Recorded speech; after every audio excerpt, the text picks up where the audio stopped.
Saya dari awal mengapresiasi apa yang Prof sampaikan. Saya bahkan sempat tepuk tangan. Tapi ketika sampai di situ saya mulai kok ada yang aneh ya. Itu hak Anda. Gini, apapun yang Anda katakan tentang Jokowi, mayoritas rakyat Indonesia hari ini melihat Jokowi presiden terbaik. Itu fakta. Itu fakta. Kecuali rakyat golongan 14%, rakyat golongan 24%. Silakan. Tapi mayoritas rakyat melihat Jokowi presiden terbaik. Itu fakta. Saya punya tesis kita harus jujur dengan fakta itu. Assalamualaikum warahmatullahi wabarakatuh. Jumpa lagi bersama saya pada channel ini yang banyak menyajikan berita-berita terkini sekitar politik, hukum, dan berita kehidupan masyarakat yang sedang hangat dibicarakan.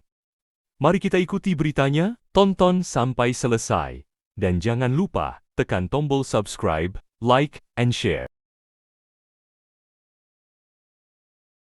Yang katakan para jasa tadi dengan berdasarkan itu kan, data itu kan, para jasa sendiri ya dalam kasus ijazah palsu mengatakan bahwa ijazah palsu dibuat di pasar pramuka. Dengan kuncinya siapa? Betor sudah mengakui bahwasanya itu adalah fitnah yang saya buat. Itu saksi kunci. Artinya ya, apa yang dikatakan oleh Rajasa di pasar pramuka itu bahwasanya ya Anda nggak tahu, Anda cuma penggembira, Anda penggembira, Anda nggak tahu sejarahnya, Anda tidak baca, Anda tidak lihat. Bagaimana ya dengan proses dengan Pak Paiman, Betor mengatakan bahwa saya sudah memfitnah Pak Paiman mengenai ijazah Pak Jokowi yang di pasar pramuka. Jadi saya jelaskan apa yang dikatakan Rajasa, ditambahkan pula bahwasanya yang namanya visa Amerika itu bisa dibuat di pasar pramuka. Itu tambah lagi buat saya itu nonsense. Bagaimana bisa dibuat seperti itu? Ya, jadi itu yang saya katakan tadi itu ya. Itu kalau ambil dari. Tadi mau ngomong apa tuh? Silakan ngomong. Nah, masalah ijazah dikaitkan ke sini. Pertama nggak nyambung. Kedua, masalah Bitor itu bukan masalah ijazah, Mas. Belum selesai masalah ijazah ya, Mas. Dan untuk Anda ketahui, Senin kemarin kami juga mengikuti sidang ijazah SMA Gibran. Jadi ini ada sesi kedua, Mas. Belum selesai. Ini nggak nyambung. Jadi dia tidak mengikuti apa mediasi yang dilakukan oleh Pak Paiman dan Betor. Betor mengatakan, Anda ada nggak di sidang hari itu? Ini bukan sidang, Dek. Ya, sorry ya, ini bukan sidang ya. Kita paham. menjelaskan ini mediasi. Mediasi Anda tidak ada di sana untuk mediasi. Apa isi mediasinya? Mediasi isinya, Betor mengakui saya memfitnah. Memfitnah kalau Paiman. Masalah Paiman membuat ijazah Pak Jokowi di pasar pramuka. Itu adalah saksi kuncinya. Ya, jadi mengatakan itu kita. Yang mengatakan ini adalah dari pihak Pak Paiman. Betor mengatakan ke Pak Paiman. Betor nggak pernah mengatakan di media. Coba buka ya mediasinya Pak Paiman dengan Betor. Nggak, pertanyaan Betor, Pak Betor sendiri kan nggak pernah. Pak Betor itu minta maaf. Ya, karena Sina minta maaf bahwasanya saya memfitnah Pak Paiman bahwa Pak Paiman membuat ijazah Pak Jokowi di pasar pramuka. Itu jelas, itu ada. Kenapa saya kaitkan ke situ? Karena perkataan itu asalnya itu adalah dari para jasa itu yang mengatakan itu ya. Jadi, saya kembali lagi untuk masalah tadi dikatakan briefing. Ya, briefing. Itu kan para Gensi mengatakan briefing. Ibu-ibu yang memakai jilbab pink. Namanya Ibu Ana. Yang lain aja ya, namanya Ibu Ana, ya. Ibu Ana itu ya akhirnya kita ketahui bahwa dia itu memiliki kebutuhan khusus. Ya, dicari-cari oleh keluarganya. Gitu loh.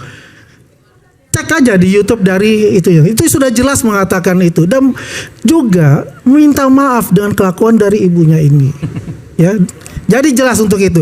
Tidak ada yang namanya bahwasanya itu dibuat ya sebagai ikon oleh CIA. Kalau saya katakan untuk itu.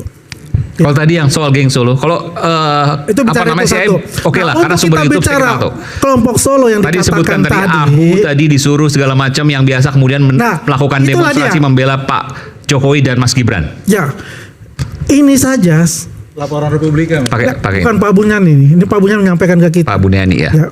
Ini sebagai mungkin kepolisian bisa menyelidiki lebih lanjut. Siapa orang ini? Dengan informasi dari Pak Buniani ini. Karena ini adalah suatu fitnah. Kalau misalnya Harian Republika ini mempunyai source-nya ini, dia membuat ini, dia kan masih ada recheck. Bukan hanya oleh satu orang yang dia percayai. Mesti ada check and recheck dan balance informasinya. Bisa saja ini seperti kayak Ibu Ana itu. Ya, hanya asal nyoblak, asal ngomong. Mbak, kalau media pasti punya, dia kan highly regulated. Nah, dia kalau diatur. begitu itu kan masukan Dia punya kepada pihak kode etik. kepolisian, Oke. ya, untuk menyelidiki lebih lanjut dengan orang ini. Berarti Maksudnya orang gimana? ini ya Maksudnya mempunyai gimana? niat sebagai anarkis. Kenapa? Karena membuat bom Molotov, kan begitu. Tapi dia juga mengakui bahwa saya disuruh oleh Jokowi, disuruh oleh Gibran. Ini pertanyaan besar buat saya. Bagaimana disuruh oleh Pak Jokowi, Pak Gibran? Apakah mereka bertemu dengan Pak Jokowi, Pak Gibran? Enggak, Buni nggak ngomong bahwa itu disuruh oleh Jokowi sama Gibran. Tapi arahnya ke situ, Prof. Enggak, no. Dari penggiringan opininya ke situ. No, saya kira dia cuma menyatakan dalam catatan saya, Buniani menyatakan bahwa orang yang ditemui oleh Republika itu adalah orang yang sama mendukung kampanye untuk Gibran dan Joko Widodo. Demo, bukan kampanye, demo. Ya demo. Saya nggak tahu kapan ada demo bertajuk dukung Jokowi, kapan ada demo bertajuk dukung Gibran. Ini juga harus diperjelas, saya kira. Sebentar.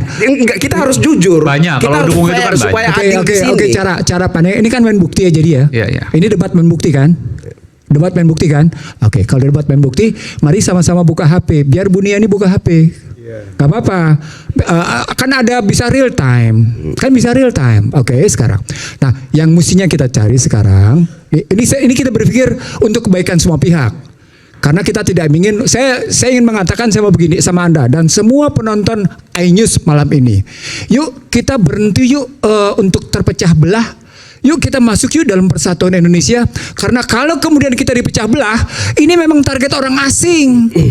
Ini target serius ini Aiman. Ini kan Tapi narasi Prof tadi juga termasuk pemecah belah. Prof menjelaskan tentang ekonomi, tapi meluputkan faktor COVID. Itu juga pemecah belah. Itu juga bisa. Anda kan tidak seperti saya. Saya kan ngebuktikan dalam buku saya. Oh yang namanya COVID itu datangnya dari Amerika.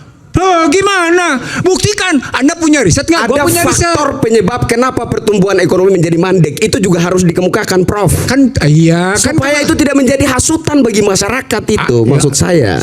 Itu kan karena saya dari awal mengapresiasi apa yang Prof sampaikan. Saya bahkan sempat tepuk tangan. Tapi ketika sampai di situ saya mulai kok ada yang aneh ya. Itu hak Anda. Gini, apapun yang Anda katakan tentang Jokowi, mayoritas rakyat Indonesia hari ini melihat Jokowi presiden terbaik.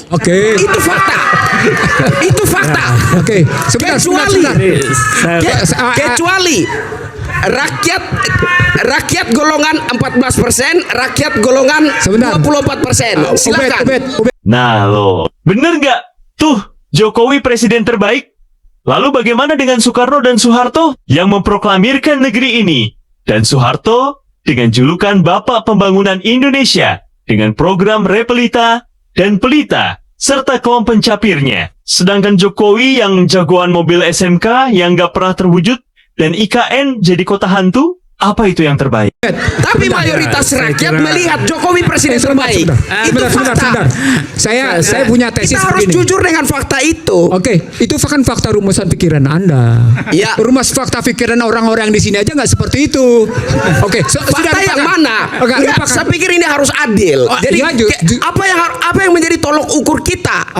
Jokowi Saya pikir pandangan itu mayoritas rakyat harus menjadi tolok ukur presiden pikiran kita. terkorup di dunia versi OCCRP, Mas. Versi OCCRP. Apa itu OCCRP? Aiman, saya tidak ingin. OCCRP itu hanya melakukan polling. Saya bukan media kredibel. Kita juga harus fair. Sebelum saya tidak ingin berdebat dengan omong kosong. Anda juga omong kosong, Prof. Ngomong cuat-cuat. Tak pantes. Saya tidak bicara omong kosong. Izin, maaf. Sudah. Saya terluka Anda bilang saya omong kosong. Saya rakyat jelata merasakan. Baru di era Presiden Jokowi rakyat jelata merasakan kehadiran negara. Baru di era Presiden Jokowi. Betul. Baru di era Presiden Jokowi rakyat jelata di pelosok-pelosok negeri ini merasakan sentuhan negara. Baru di era presiden, kecuali di golongan rakyat 16% dan 24%. Saya Enggak, fair. di saya situ. tidak. Tapi di kalangan mayoritas rakyat, Jokowi presiden terbaik. Cukup, sekarang- kita merasakan. Oke, kita saya- merasakan. Izin, Prof. Ya. Tadi Anda katakan bagaimana hal jangka panjang, jangka pendek kita tidak rasakan, kita mau rasakan jangka panjang. Prof, kita bikin bendungan tidak mungkin langsung panen padi. Izin, Prof. Kita bikin bendungan harus ada sawah yang kita airi, harus ada padi yang kita tanam, baru kita tuai. Itu yang dimaksud jangka panjang. Tidak bisa. Tadi Anda katakan, no. Anda katakan, tadi Anda katakan, Prof. Tadi Anda katakan jangka pendek saja kita tidak rasakan, apalagi jangka panjang. Saya kira logikanya keliru. Oh iya, Prof. keliru ya. Saya Ya nggak kira apa-apa, logikanya logika keliru. Mudah-mudahan logika Anda Keliru. yang benar. Nggak apa-apa. Yang saya bicara tadi, Mas, yang saya bicara tadi, yang saya bicara Mas, tadi bukan bentar, ilustrasi, Mas. itu real. Mas, Kasihan deh, logika gue Bentar. keliru. Sorry ya kalau logika Bentar. gue keliru. Sorry. Mas. Woi, Mas siapa namanya? Yang Mas saya Oni. bicara